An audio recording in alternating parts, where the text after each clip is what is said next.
రామచంద్రరావు గారు ఈరోజు తెలంగాణలో భారతీయ జనతా పార్టీ అత్యంత సీనియర్ నాయకుడు. విద్యార్థి దశ నుంచి ఉద్యమాలు చేశాడు. బీజేవైఎంలో ఉద్యమాలు చేశాడు. బీజేపీలో ఉద్యమాలు చేశాడు. శాసన మండలి సభ్యుడిగా ప్రజా సమస్యల మీద గలమెత్తాడు. ఈరోజు హైదరాబాద్ కావచ్చు, తెలంగాణ వ్యాప్తంగా కావచ్చు, ప్రతి ప్రాంతం మీద గుర్తింపు, అవగాహన ఉన్న ప్రతి కార్యకర్తల సంబంధాలు ఉన్న వ్యక్తి ఉన్నారంటే రామచంద్రరావు గారు. మరి ఇన్ని ఎలిజిబిలిటీస్ ఉన్నాయని రాజాసింగ్కు తెలియదా? మరి ఎందుకు వ్యతిరేకిస్తున్నాడు?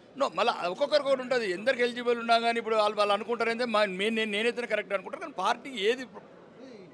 పార్టీకి ఏది మంచిది, కార్యకర్తలకు ఏది మంచిది ఆలోచించి తీసుకుంటారు. పర్మనెంట్ అధ్యక్షులు ఉంటారండి. మళ్ళీ అధ్యక్షులు వస్తూ ఉంటారు, పోతూ ఉంటారు. ఇది నిరంతర ప్రక్రియ. మళ్ళొకసారి రాజాసింగ్ని పెట్టుకుంటాం, మళ్ళొకసారి రాకేష్ రెడ్డి పెట్టుకుంటాం, మళ్ళొకసారి ఈటెల అన్నం పెట్టుకుంటాం, మళ్ళొకసారి అరవింద్ని పెట్టుకుంటాం. పార్టీ ఒకరోజు ఉంటుంది, కంటిన్యూ ఉంటుంది. మీరేమైనా మాట్లాడారు సార్ రాజాసింగ్ రాజీనామా అనంతరం ఆయనతో, మీ అన్నతో? మా అన్న నాకు ఇష్టమైన అన్న.